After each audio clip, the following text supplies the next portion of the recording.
The टोमारो movie की explanation लेकर आई हूँ दोस्तों। ये बहुत ही इंटरेस्टिंग मूवी है, आप भी इस मूवी में खो जाओगे। कहानी है लीना की। लीना एक दिन अचानक से एक बैच को छूती है और अगले ही पल अलग से दुनिया में पहुंच जाती है। उसके सामने वहाँ सब कुछ अजीब था, पर वो वापस आ जाती है जैसे कि फ्यूचर में जाने का वो बैच एक जरिया हो। पर वापस आने के बाद भी उसका दिमाग उसी सोच में रहता है। वो बैच को हाथ लगा दूसरी दुनिया में एक्टिव होकर जोर से चिल्लाती है, पर प्रेजेंट में जो आसपास लोग थे वो उसे अजीब नज़रों से देखते हैं। तब लीना कहती है, मैं ठीक हूँ, मैं ठीक हूँ। खुद को संभालते हुए वो उसी चीज़ को फिर से छूती है और उसी दुनिया में एक्टिव होती है। अब वो जान जाती है कि ये बैच यानी कोई शक्ति है, कुछ तो ऐसा जिससे उसकी पूरी जिंदगी बदल जाएगी। अब वो उस बैच को गौर से देखती है और उसे छूती है तो वहाँ उसी दुनिया में फिर से एक्टिव होती है। इस बार वो बैच को ही हाथ में उठा लेती है और एक धान के खेत में खुद को पाती है। धान के खेत से एक विशाल का इमारत उसे दिख रही थी। वो आगे बढ़ती है पर किसी चीज़ से टकराती है। उसे समझ में आ गया था कि ये कोई सपना नहीं, सच है। मंजिल सामने थी, जानने की जिज्ञासा भी थी, पर अभी भी फ्यूचर को वो गुप्त दरवाज़ा लीना के लिए पूरी तरह खुला नहीं था। वो हैरानी के साथ साथ इंटरेस्टेड भी थी, जानने के लिए कि सब कुछ। वो बहुत सोच में थी, क्या होगा आगे। तभी वहाँ बैठा एक यंग लड़का देखता है। उसे लगता है लीना उसके साथ फ्लर्ट कर रही है। लीना के हाथ से गिरा बैच वो उठाने लगता है, पर यहाँ लीना उसे वो बैच को हाथ नहीं लगाने देती। अब वो उस बैच को डायरेक्ट हाथ नहीं लगाती, उसे एक रैपर में लपेटकर घर ले जाने लगती है। अब वो घर जाते हुए सोचती है कि ये सब जो मैंने फील किया है, ये क्या है, क्या हो रहा है। वो जानने के लिए उत्सुक थी कि ये सब आखिर है क्या। घर जाते हुए उसके पापा उसके साथ थे। वो सोचती है, पापा को भी ये एक्सपीरियंस करा दूँ तो पापा को कैसा लगेगा। पापा की ओर बैच कर कर वो कहती है, इस पर हाथ लगाओ। पापा लगाते हैं पर उन्हें कुछ नहीं होता। लीना को लगता है शायद ये बैच ने ही उसे चुना है। लीना खुद को स्पेशल फील करती है। वो खुद बैच को हाथ लगाती है और फिर से उसी दुनिया में एक्टिव हो जाती है। अब इस बार वो कार में थी तो वो उस दुनिया में भी जोर से आगे बढ़ने लगती है। वो जान गई थी कि कोई अनजान सी चीज़ है जो उसे चुन रही है। उस दुनिया में भी जोर से वो आगे बढ़ रही है। वो जान गई थी कि वो स्पेशल है इस दुनिया में एंट्री करने के लिए। अब वो जो कुछ कर रही थी वो देख पापा को लगता है वो मजाक कर रही है। पापा वो बैच उससे छीन कर अपने पास रख लेते हैं, पर अब लीना हार मानने वाली नहीं थी। वो पापा को सोने देती है और पापा के सोने के बाद उनके कमरे में जाती है और बैच ढूंढने लगती है। जैसे ही बैच को हाथ लगाती है फिर से उसी दुनिया में एक्टिव हो जाती है। यहाँ पर वो आगे उस बिल्डिंग की ओर पहुँचती है, पर एक अदृश्य दीवार उसके सामने आती है। वो समझ जाती है कि ये यहाँ से उस बिल्डिंग में नहीं जा पाएगी, क्योंकि जो प्रेजेंट में वो घर में है तो घर की दीवारें उसमें आ रही है। वो अपनी साइकिल लेकर घर के बाहर जाती है और जिस तरफ बिल्डिंग है उस तरफ निकल पड़ती है। अब वो खुले मैदान में आ जाती है और बैच को हाथ लगाती है। इस बार वो डायरेक्ट बिल्डिंग के अंदर पहुंच जाती है। वहाँ के नज़ारे देख वो तो बहुत ज़्यादा हैरान रहती है। वो भविष्य देख रही थी, भागती उड़ती ट्रेनें, गुरुत्वाकर्षण को मात देते स्विमिंग पूल और बहुत कुछ। वो समझ नहीं पा रही थी कि ये दुनिया इतनी बदल सकती है। आखिर वो कहाँ पहुँची है। वो सब कुछ अपनी आंखों से देख रही थी और जान रही थी कि ये सब क्या कैसे हो रहा है। वो एक ट्रेन में चढ़ जाती है। इतनी आगे बढ़ने वाली टेक्नोलॉजी है ये देख वो हैरान होती है। वो सब कुछ हैरानी से नोटिस कर रही थी।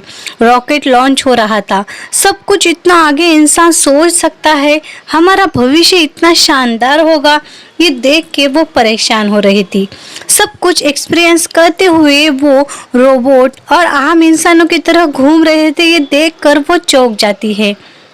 तभी उसके पैर जड़ होने लगते हैं। ऐसा लगता है मानो उसे कोई चीज़ खींच रही हो। बैच पर भी अब काउंटडाउन चालू हो जाता है। वो प्रेजेंट में आ जाती है क्योंकि उस खुले मैदान से वो पानी में उतर चुकी थी, यानी वो तालाब में पहुंच चुकी थी। इसीलिए उसके पैर वजन लग रहे थे। अब वो घर वापस आकर उसी सोच में रहती है कि हम इंसान इतनी ज़्यादा प्रगति कर लेंगे, ये रोबोट जो है वो आम इंसानों में घूमेंगे, ये वो सोचने लगती है। अब अपने भाई की मदद से वो उस बैच के बारे में जानने के लिए उत्सुक थी। वो उसके आगे बहुत कुछ इंटरेस्टिंग करने वाली थी। उसे समझ आता है कि ये बैच बहुत ही शक्तिशाली है, ये बैच ही है जो उसे भविष्य में ले जा सकता है। और ये भी उसे पता चला है, एक स्टोर है। अब उसे पता चलता है कि एक स्टोर है जो ऐसे बैच खरीद रहा है बहुत ज़्यादा कीमत देकर। दूसरे दिन वो उस स्टोर में पहुंच जाती है। वहां जाकर वो बैच के बारे में पूछताछ करती है। वहां की जो स्टोर ओनर थी वो थोड़ी अजीब थी। वो लीना को पूछती है, तुम्हें ये बैच किसने दिया है? लीना कहती है, मुझे ही पता नहीं, ये मुझे मिला है। स्टोर ओनर को लगता है लीना झूठ बोल रही है। स्टोर ओनर सोचती है ये चुनिंदा है भविष्य में जाने के लिए। अब यहाँ वो लीना पर हमला करने के लिए खिलौने जैसी गन निकालती है। उसका एक साथी भी आ जाता है। ये देख लीना उसे ज़्यादा सीरियस नहीं लेती, पर जो स्टोर ओनर का साथी था वो हवा में फायर करता है और लीना समझ जाती है कि ये गन जो है नॉर्मल गन से भी बहुत ज़्यादा यानी 100 गुना पावरफुल थी। वो देखती है, तभी अचानक हो रहे हमले से वो भागने लगती है। तभी खिड़की से एक मेटल जैसी गेंद जैसी चीज आकर वहां गिरती है और खिड़की से एक छोटी लड़की कूद कर आती है। वो शॉप ओनर और उसके साथी पर इतना जबरदस्त वार करती है कि वो दोनों एक बॉल में फंस जाते हैं। लीना ये सब देख रही थी। वो लड़की थी छोटी पर बहुत ताकतवर थी। वो बहुत अच्छे से फाइट करती है। लीना से कहती है, बाहर जाओ, लेजर गन तुम्हें जला देगी। पर यहाँ लीना का जो हाथ था वो अटक गया था। वो लड़की उसका हाथ खींच कर निकालती है और यहाँ पर ये समझता है दरअसल वो जो शॉप ओनर थी वो इंसान थी ही नहीं, वो तो एक रोबोट थी। यानी ये लड़ाई इंसानों के भी परे थी, रोबोट्स की। लीना कुछ समझ नहीं पा रही थी। वो सब स्टोर उड़ाकर बाहर आ जाते हैं। यहाँ वो छोटी लड़की अपना नाम अदीना बताती है और कहती है, तुम्हें वो बैच मैंने ही दिया। यानी अदीना ने उसे चुना था भविष्य को बचाने के लिए। अदीना लीना को गाड़ी में बिठा कर कहीं ले जा रही थी। बातों बातों में अदीना कहती है, मैं भी एक रोबोट हूँ। ये सुन लीना डर जाती है और गाड़ी से बाहर भागती है। अदीना भी उसका पीछा करती है और एक कार से टकराती है। कार ड्राइवर बाहर आकर देखता है, तब तक लीना उस कार को लेकर भाग जाती है। कार ड्राइवर अपनी गाड़ी के पीछे भागने लगता है। अदीना ऐसी उठती है मानो कुछ हुआ ही नहीं और कार का पीछा करने लगती है। यहाँ पर उसकी रफ्तार देख वो इंसान भी चौंक जाता है। लीना देखती है अदीना बुलेट की रफ्तार से उसकी ओर बढ़ रही थी। देखते ही देखते अदीना लीना के कार के बम्पर पर कूद जाती है और सीट पर आकर गिरती है। यहाँ वो गाड़ी के दरवाजे लॉक कर उसे कार में बंद कर लेती है। अब लीना के पास कोई भी ऑप्शन नहीं था सिवाय अदीना की बात सुनने का। अदीना उसे हार्म तो नहीं करने वाली थी, ये सोच लीना उसकी बातें सुनती है। अदीना कहती है, मैं फ्यूचर से आई हूँ, मैंने बहुत से लोगों को वो बैच दिया है, मगर जो तुम में जिज्ञासा है वो उनमें नहीं थी। अभी जो लोग हैं जो प्रेजेंट खराब कर रहे हैं, ये उनको सबक सिखा रहे हैं। मैं तुम्हें फ्यूचर में ले जाने आई हूँ। कहती है कि भविष्य में जाना अब इतना आसान नहीं। हम एक इंसान की मदद से ही भविष्य में जा सकते हैं। वो इंसान है रिचर्ड। अब ये रिचर्ड के घर जाते हैं। उसके घर का दरवाज़ा खटखटाते हैं पर वो रिस्पॉन्स नहीं देता। फिर सुबह से शाम हो जाती है पर रिचर्ड दरवाज़ा नहीं खोलता। यहाँ रिचर्ड के घर के आसपास देख लीना को एक आइडिया आती है। अदीना कार में आग लगाकर घर की ओर बढ़ती है। आग लगी कार घर की ओर आता देख रिचर्ड आग बुझाने के लिए घर के बाहर भागता है। तभी दूसरी ओर से लीना अंदर घुस जाती है। यहाँ पर लीना देखती है रिचर्ड के घर के अंदर बहुत सारे कंप्यूटर्स थे। रिचर्ड की रिसर्च में साफ साफ दिख रहा था कि धरती जल्द ही खत्म होगी। यहाँ घर में लीना को घुसा देख रिचर्ड सीक्रेट दरवाजा से घर में आ जाता है और अब यहाँ वो गौर से देखता है धरती खत्म होने के 100% गारंटी थी पर यहाँ लीना के आते ही 1% गारंटी कम हो गई थी। रिचर्ड सोचता है शायद इस लड़की में ज़रूर कुछ खास है क्योंकि यही है जो विनाश को रोक सकती है। वो लीना और अदीना को सब कुछ सच सच बता देता है कि धरती कैसे ख़त्म होने वाली है।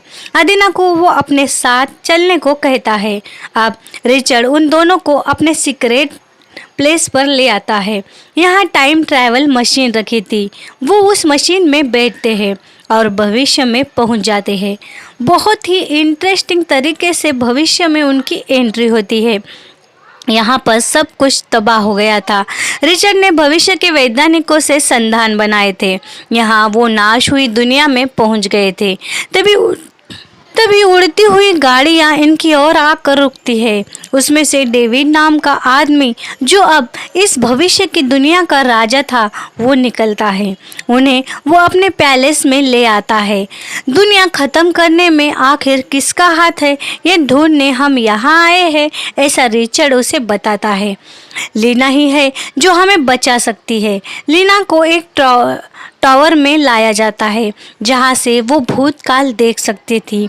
यहाँ वो देखती है दुनिया कैसे ख़त्म होने वाली है। जैसे कि धीरे धीरे अणुबॉम्ब, लड़ाई, पर्यावरण नाश और ये दुनिया तबाह हो गई थी। लीना को ये मंजर टाइम टावर से दिख रहे थे। वो कहती है अगर लोगों को पता था दुनिया ख़त्म होगी तो फिर उन्होंने कुछ किया क्यों नहीं। शायद डेविड झूठ बोल रहा है। शायद वो हमें डरा रहा है। रिचर्ड भी समझ जाता है कि डेविड ही विनाश का कारण है। डेविड को वो मारने लगता है। यहाँ लास्ट फाइट होती है और रिचर्ड को गोली लगने ही वाली थी कि अदीना ढाल बन उसे बचा लेती है पर अदीना ख़त्म हो जाती है। यहाँ लीना और रिचर्ड पूरा टावर ख़त्म करते हैं। अब उस टावर के नीचे डेविड भी दब कर ख़त्म हो जाता है और फिर दुनिया सुरक्षित हो जाती है। दुनिया सुरक्षित है ये देख रिचर्ड कहता है अब मुझे लगता है हर कोई भविष्य में जा सके और अपना भविष्य देख सके। ऐसा कुछ करना होगा। और हम देखते हैं लास्ट में रिचर्ड ने भविष्य के दरवाजे सबके लिए खुले किए थे और कहानी यही ख़त्म हो जाती है। थोड़ी अजीब कहानी है पर कहानी बहुत ही अच्छी है। हॉलीवुड की ज़्यादातर मूवी ऐसी ही होती है। मुझे तो उनकी हट के इमेजिनेशन बहुत पसंद आती है। क्या आपको भी ऐसी मूवीज़ पसंद है तो ज़रूर बताना। मिलते हैं अगले वीडियो में ऐसे ही कहानी लेकर।